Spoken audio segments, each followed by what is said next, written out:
thank you for making time to be with us at the DNA headquarters.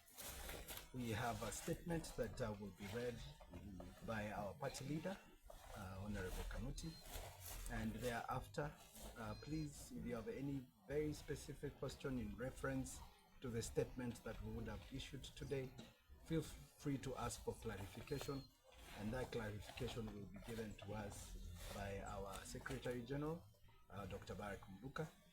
My name is Walter Munari. I'm the National Chairperson of DNA, and the people and the great men and women you're seeing together here with the members of the National Executive Committee of the party, that's the leadership of the party, who are here to transact normal party businesses, but we're here to welcome you, and please give us your attention and your time to get to hear from our party leader.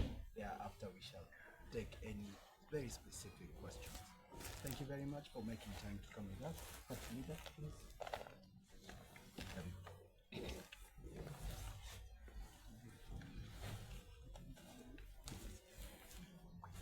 Good morning. I'm ready when you are. We begin by thanking everyone who has found time to join us here today. We have this morning met here in Karen, Nairobi, as the National Executive Committee of the Democratic National Alliance to conduct normal party business and housekeeping by this organ of our party. This is in line with our constitution and with the governing national laws. We appreciate each one of you for being able to join us in one role or the other. This is a significant day for us as DNA. We are pleased to unveil to our members and to the nation at large our new party headquarters. This place is the National Party headquarters of DNA, and you are now our very first visitors. Our head office was previously located in Mombasa. However, at the start of this year, NEC resolved that the office should relocate to Nairobi for ease of business with other organs in the political party space, such as the IEBC and the ORPP, among others. We are grateful to the Office of the Registrar of Political Parties for the cooperation and support we have received from that office towards getting our act together these past few months. We sincerely appreciate the role ORPP is playing in the promotion of multi-party democracy in Kenya by nurturing strong political parties. In this regard, we wish to especially thank Madam Anne Deritu, the immediate former Registrar of Political Parties, for working with us this far. We take note that Madam Deritu has recently moved on to IBC in a new role as one of the newly appointed commissioners. We congratulate her and wish her well. Together with the rest of the team, we hope that they will have a healthy and productive tour of duty, free from turbulence and intrigues that have informed the previous commissions.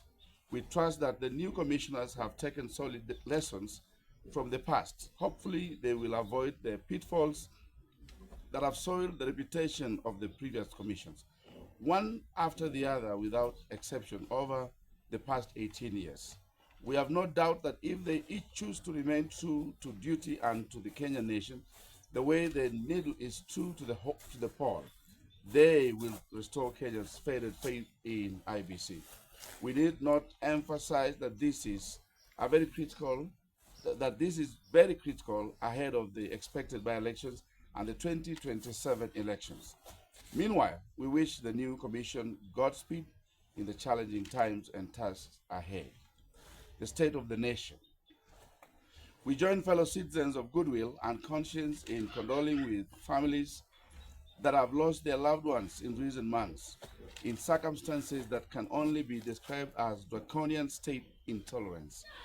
Kenya is dangerously hurtling towards what is otherwise avoidable disaster. The leadership of Kenya Kwanza and their partners in their broad-based government would do well wake up to the true call of duty in a democracy. We regret that the joint administration of Kenya Kwanza and ODM leader, Mr. Raila Odinga, has continued to distinguish itself for oppression and repression, corruption, opulence, and impunity. It is a deaf administration that listens to nobody, even as it occupies too much space in the daily life of the people of Kenya. We regret the loss of life, the maiming of citizens, the abductions, disappearances, and other blatant violations of human and people's rights through guns and goons. State introduction of goons as disruptors in the democratic space is especially reprehensible. We wish to call out the arrogant devaluation of human life by the William Ruto and Raila Odinga regime. It is difficult to understand how a regime could consciously elect to be so brutal and arrogant that it listens to nobody except to its ego. This wanton waste of life must stop. The William Ruto Raila Odinga government must listen to the cry of Kenyans and return to constitutional rule at once. It does not need a new dialogue to do this. Contrary to what is now and contrary to what it is now angling for. The answers to what ails Kenya are only too well known. They are in the Constitution and in numerous reports. We, DNA, join the voices that have taken the view that President William Ruto should retire at the end of his first tenure. It is difficult to imagine a stable Kenya under this presidency beyond just a short distance from where we are today. The recklessness and ruthlessness has been completely out of character for any government in its first term in office. The desire for a second term is always a moderating factor for any government in its first term. If the William Ruto Raila Odinga government has been this ruthless in its first term, it will completely destroy Kenya in the unfortunate event that it secures a second term. It must go. The time has come when President Ruto especially should face the hard facts. He needs to admit that he has failed and that Kenyans have rejected him. The youth especially are calling for him to prepare to go peacefully. The best thing he could do is to steer the ship of state to a safe harbor and after that, saunter away peacefully. He should not burden the country with the attrition of participating in an election that he is set to lose. We have taken note that his acolytes are now openly talking about stealing the 2027 election for Ruto as a viable option. We condemn this brazen turpitude in the strongest terms possible. But as Kenyans wait for President Ruto to retire in 2027, there are things that cannot wait. The education sector is in a big mess. The health sector is collapsing. Corruption is the order of the day. The cost of living is horrible. Insecurity is the order of the day. State violence is normal. Kenyans don't know whom to turn to for redress. The Ruto Odinga regime must address some of these things as a matter of urgency, even as we wait for them to quit the stage in 2027. They must admit that their CBC education system is a big flop. Nobody seems to know where this thing is going. Not the people in Jogo House, the Examinations Council, nor the Institute of Curriculum Development. The teachers don't understand it. And the colleges and universities that are waiting for those already in this system do not understand it. They don't know how they are going to intersect. Let us all just accept that a terrible mistake has been made in education and all just accept that and get out of this thing as fast as we can. It's not working, it can't work, and it will not work. Public universities are meanwhile in chaos, underfunded, and in a financial quagmire. Political interference has brought the University of Nairobi to its knees, while Moi University is totally dysfunctional. Other public universities are following in their footsteps.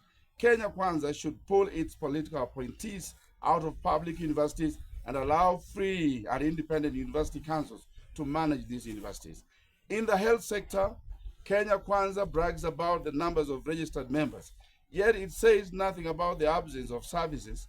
Kenyans are dying every day because of the dysfunction in this system. The regime should be bold enough that it has failed and to restore the previous system that worked. The affordable housing program, for its part, is a shameless ripoff. There is simply no logic in this thing.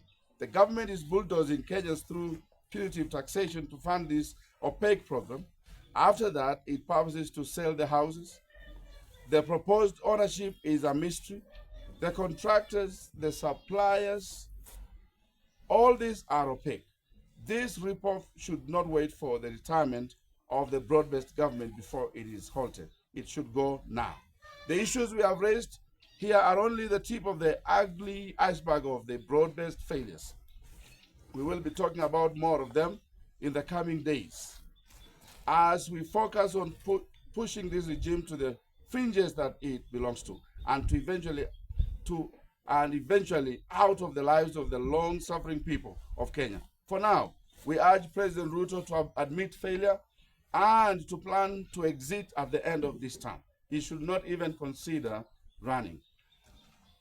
Separately, we are concerned about the cousins' ideology by a section of the opposition. These are pointed to another dangerous direction through a divisive ideology. It collectivizes and demonizes whole ethno-linguistic communities. We urge the owners of this ideology to drop it and join us. Instead, in reimagining a democratic, just, free, and prosperous future nation, future Kenya nation.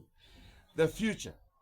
We dream of restoring the Kenyan dream of a prosperous, God-fearing nation where justice is the shield and defender.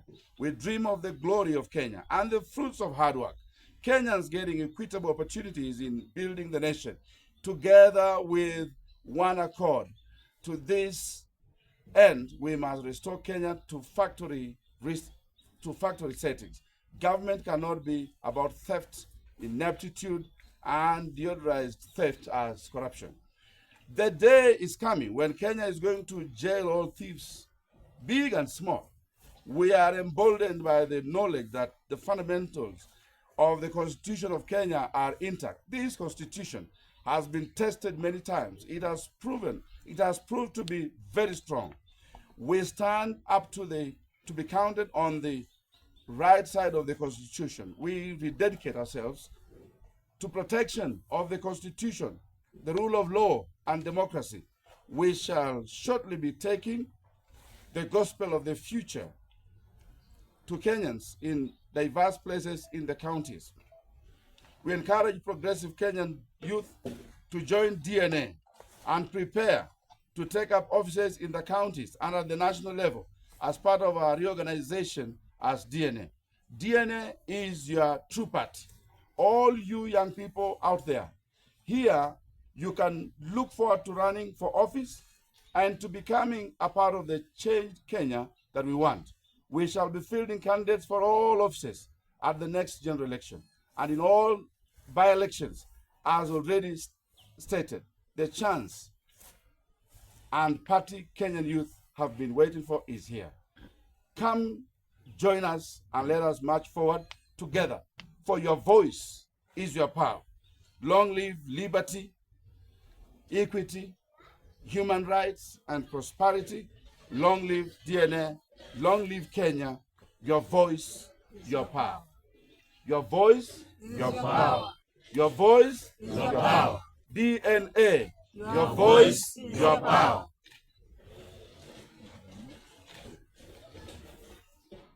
Members, I'm sure you have a few questions that you want to ask that are very specific to the statement that is very elaborate and very clear from our party leader. Our Secretary General, Dr. Barack Luka, will take some of the questions. You will be free to answer them for clarification. Please identify yourself, your media house, and your name in order for us to respond to you. Okay. Any specific question? I wanted to understand what do you say about the shoot-to-kill order by the president and supported by some of his allies? Another question is what would you say about Ruto's claims? The president claims that the outrage in the public against his government is a community target. That he is experiencing targeting a specific community, and as well, what would you make of Those are multiple barrels. Now I'll not know which barrel to go with. Let me go with those first. I'll start with the second barrel. There are things which Kenyans have been complaining about, are things which President William Ruto himself set out in a template that he gave Kenyans in 2022 when he said, I'm going to accomplish the following things. Those things were not set by a tribal community. They were set by the president himself. It's his template. It's a template that is based on the Constitution of Kenya and on the laws of the land and the expectations of the people of Kenya. If the president gets to a point where he starts saying that it is a community, he starts looking like a student who has set an exam for himself. He has set the marking scheme and he has written the exam and he's failing. Then he's starting to say it is a very difficult exam because it was set by somebody he does not like. He should just face the truth, as my party leader has said. Your first ballot was I forget, that's why I say The order to kill. the order to kill, the shoot to kill. You know, President William Ruto is a botanist. He does not seem to understand animal life. If you shoot a bullet through that tree there, you leave it there. After 18 months, it's going to have naturally recovered. But if you shoot through the leg of a human being, for example, that of Rex Masai, he will die because of the nature of that anatomy. But away from the fact that he'll die or he'll get maimed, it is the very height of irresponsibility for the head of state to come out and make that kind of pronouncement. It's abdication of duty, abdication of responsibility. It's the kind of statement which in a civilized space leads the author of that statement with no option but to resign.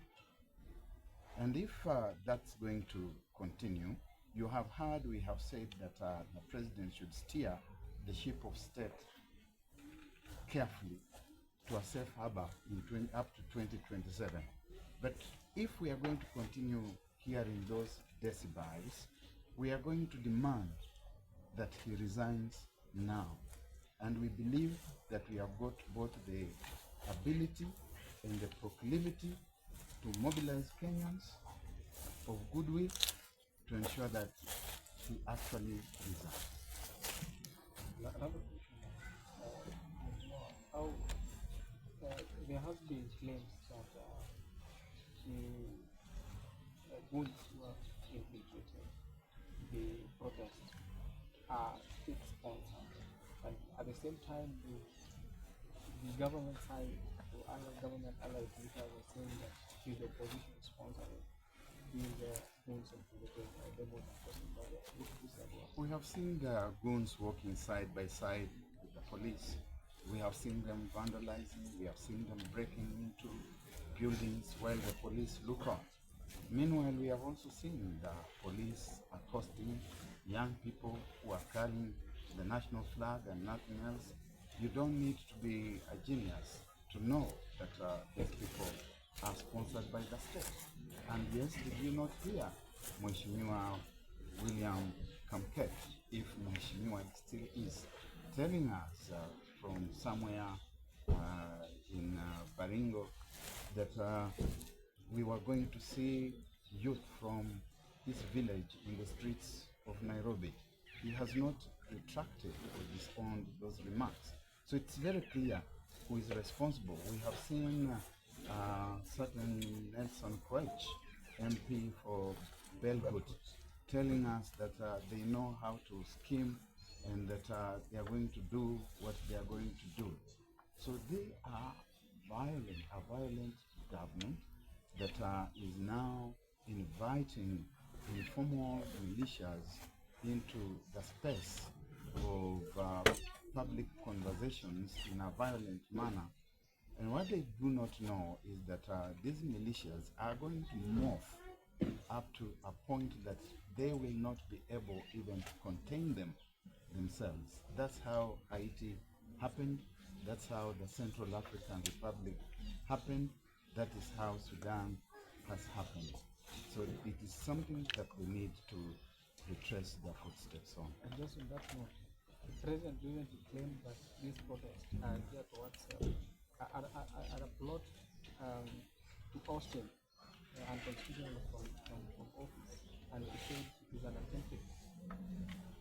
He does not know what he's talking about. He should ask those of us who are of age when there was an attempted coup in Kenya in 1982. This is a smoke screen that you can see the agitation within the public and from everywhere, including your own home base back in Eldoret, is saying we should go home. Do Kenyans want to remove President William Ruto? Yes. They are telling him very clearly that you must go. Do they want to do that extra constitutionally? I don't think so, not at all. I don't think there's any individual who has got the capacity to mobilize young people in the manner in which we have seen. And you have seen very harmless youth who are coming out to express themselves, to say that we are not happy. How are they trying to overthrow President William Ruto? It's a smoke screen, and the people in his workshop of propaganda need to go back to the war room and come up with better propaganda. And second question. Are you the only one who is asking everyone? Otherwise, you should invite us to your station and allow other people also to give us some questions. Question? Yeah, my name is Jeff Zila Life Nation. I have 3 questions. As a DNA, are you planning to join the political opposition? And also, because you have invited the youth to register for your party, are you planning to give them for free? Because sometimes you don't have money that you guys would expect. And then the third one is, as a DNA, how are you going to, because you have talked about Ruto government is a failure governance, how are you going to counter that to make sure that the accountability and transparency is to government? We have already given a sketch of the kind of country that we imagine we'd like to see Kenya becoming. And we are going to be speaking more expansively on that visionary and missionary agenda as we go forward. And we expect that we will be going with young people. The young people are seeing very clearly where the country should go. They're also seeing how it should go. We are not going to place barriers in their way as they try to join our party. This party is a shared space. It is not a competed for space. So we expect that we are going to open up that space for young people to do come on board. Your first barrel was on what? Accountability. Joining the other. Yeah. Look, we are here. We are a vehicle. We have ideas. We are a political party of ideas. And we are going to be spelling out our ideology very loudly as we go forward. And we are expecting that they will join us. We are not expecting that we will join them. You heard the party leader saying, we ask you to join us. So you join the movement. And the movement has begun. So we expect them to drop that ideology, because it does not make sense. When you say that we are coming together because we are cousins, and we are campaigning on the platform of being cousins, you are excluding like-minded people who do not belong to the communities that make you think that you are cousins. What should happen to them? So that ideology is a bad one, and you can see that we are the ones who are ahead. in terms of the thought of where the country should be going, and therefore we invite them to join us. And just to add on it, perception out there is that cousins are meant to be Bantus and Shemejis are meant to be Nilots. But the entire nation, irrespective of Kalenjin or Bantus or Nilots, they are all tired. It's all Kenyan saying Ruto must go. So when you balkanize and say cousins are Bantus, or people perceive that, actually you're going to have a country you're preparing for war, worse than 2007, 2008. We want a country that unites all, and that is the stand of DNA. We must climb down from those ideologies. We must bring the country together. This country can never be on Bantu Nilots divide. We have Asians who live here. We have different religions here. We must have a country that brings all. The youth don't know those things. Whether you are Kalenjin or whether you are Kamba or whether you are Luya, they are all in this. So we want a country that solidifies. In other words, we are talking about a Kenyan DNA. Yes. Is anyone, before you ask your You know question? you have all the questions. Do you have a presidential candidate? We've said we shall present shall candidates present. from presidential to the MC, all positions. One. Let's hear from him and then come to your burning. Yes, habari zenu.